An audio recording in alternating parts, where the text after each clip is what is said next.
Salut à toi, j'espère que tu te portes bien. Aujourd'hui, je t'emmène sur un nouveau projet immobilier en marchand de biens que je viens de signer et je vais te faire immédiatement la visite. Les travaux viennent de débuter. Je t'emmène avec moi.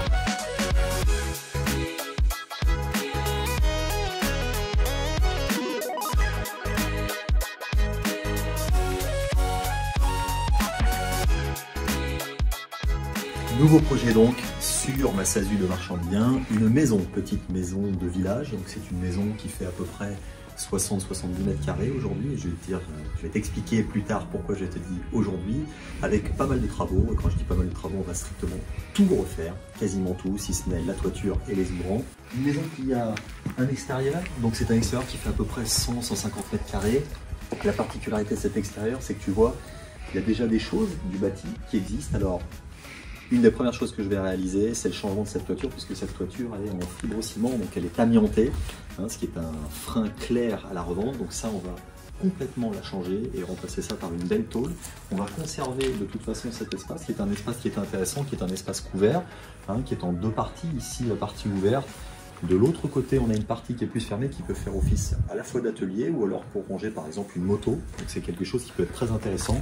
Et on a ici une partie qui va être plutôt la partie jardin, qui est un petit peu abritée. Et ça, pendant l'été, ça vaut son pesant d'or. Donc on va également réagencer tout ça.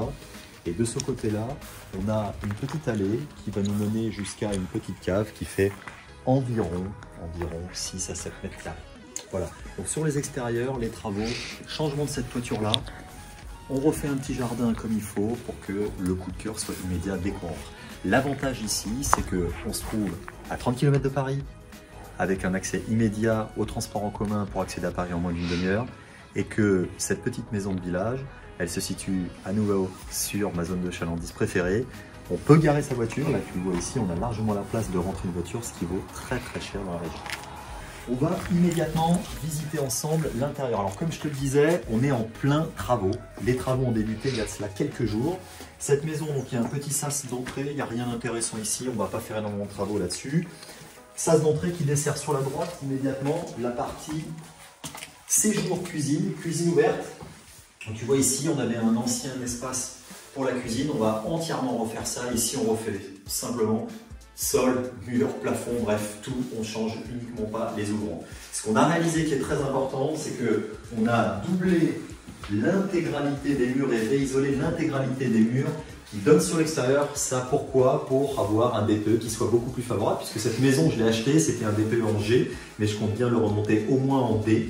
Donc on va faire dans un premier temps cette isolation sur tous les murs extérieurs. On va également ajouter, une fois qu'on aura réaliser la clip, on va ajouter une nouvelle VMC, là aussi ça va jouer sur le DPE. Et puis je vais t'emmener de l'autre côté pour t'expliquer ce qu'on va faire également en termes de travaux sur cette consommation énergétique. On va avoir des travaux liés à la salle de bain. Alors là tu vois ici, chose particulière, on avait deux entrées, une là, on avait des WC séparés. Moi j'ai fait le choix d'abattre la grosse cloison qu'il y avait à l'intérieur. Je l'ai abattue pourquoi? Pour avoir davantage d'espace dans ma salle de bain. Et je créerai donc une salle de bain avec WC, une salle d'eau, plus exactement. Ici, je vais murer cette porte. On va gagner un petit peu d'espace. Ça va me permettre de faire un petit placard ici. Je vais avoir une porte d'entrée avec, sur la gauche, les WC. Je vais changer le ballon. Là aussi, on change le ballon. Ça va améliorer le DPE. Et on va refaire une douche sur le côté. Je te laisse voir ça immédiatement.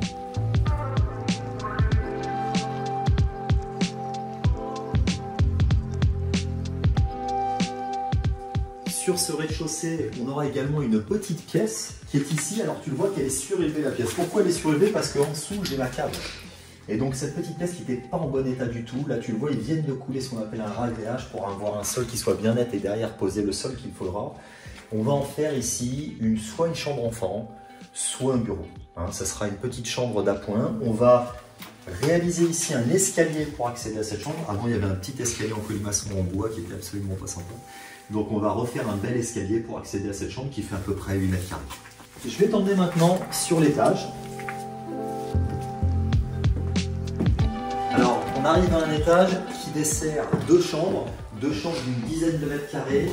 Ici pareil, on va refaire l'intégralité des murs, également les plafonds. On a enlevé le sol. Le sol initialement, on avait un parquet flottant qui était posé sur ce parquet massif. Je me suis posé la question de changer et de garder ou pas ce parquet massif. Finalement, je ne vais pas le garder. Pourquoi? Parce que ça serait trop de temps de travail pour faire ressortir ce parquet.